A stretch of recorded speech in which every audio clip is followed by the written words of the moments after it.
চোমরং ঢোকার আগে ব্রিজটা ক্রস করেই এতক্ষণ ডাউন ছিল, আবার চড়াই শুরু হলো।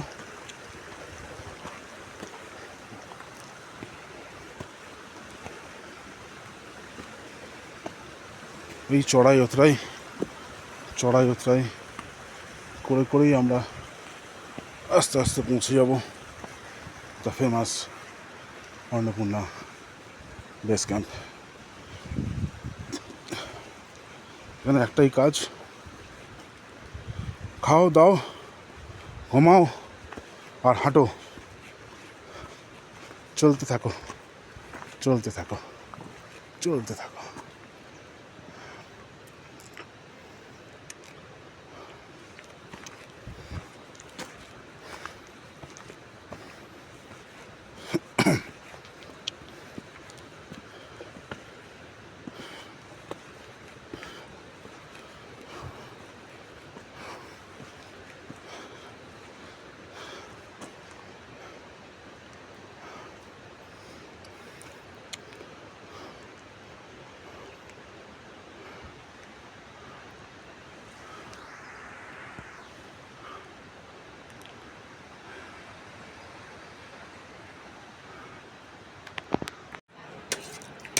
কি দিয়ে ভাত খাচ্ছেন?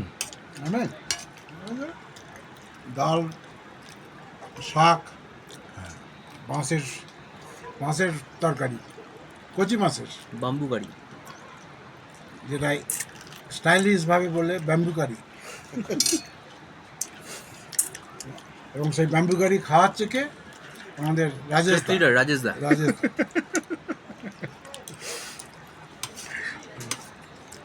মানে সব দিক থেকে মাছ, এই খাওয়ার সময়ও বাস। সামনেও মাছ, পেছনেও মাছ। আমার খাওয়াটা হয়ে গেল, নয়তো আমারটা একটা ভিডিও করা যেত। কি শাকটা কি হতো? আমরা হালকা একটুখানি খেয়ে আমরা ডাল ভাত খেয়েছি, মানে ভেজ ফ্রাইড রাইস খেলাম, আবার হাঁটা শুরু। এখান থেকে 3 কিলোমিটার বা 3 ঘন্টা রাস্তা যেটা দেখাচ্ছে। তো দ্য ফেমাস এবিসি ট্রেলের এটা একটা সুবিধা যে 1 কিলোমিটার 2 কিলোমিটার ছাড়াই এখানে টি হাউস, রেস্টুরেন্ট রয়েছে, পর্যাপ্ত খাবার, জল সবই রয়েছে। ডাল ভাত 680 এনসি,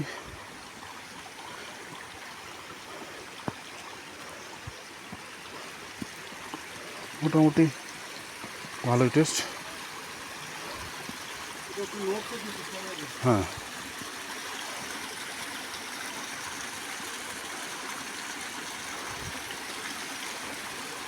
থেকে আবার আমরা আস্তে আস্তে করে উঠবো।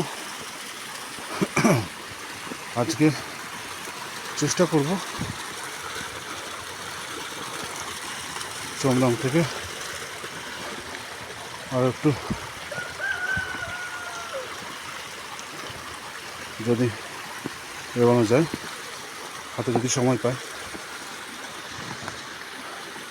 কারণ এখন 1টা বাজে, আশা করি আমাদের 3টে বেজে যাবে।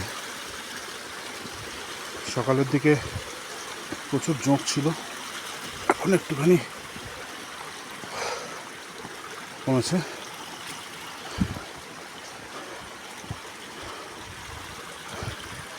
আজকের অষ্টমীতে আমরা চলেছি অন্নপূর্ণা বেস ক্যাম্পের পথে।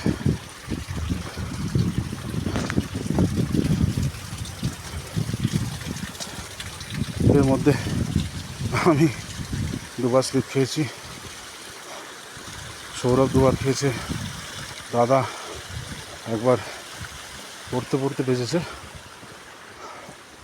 তো যাই হোক, ইনজুরি কিছু হয়নি, সবাই মোটামুটি ঠিকঠাকই আছি।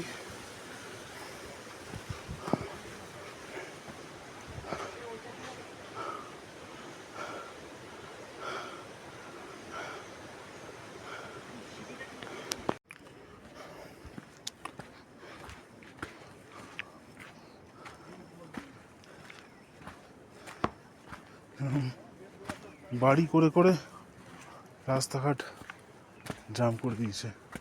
এটা কি?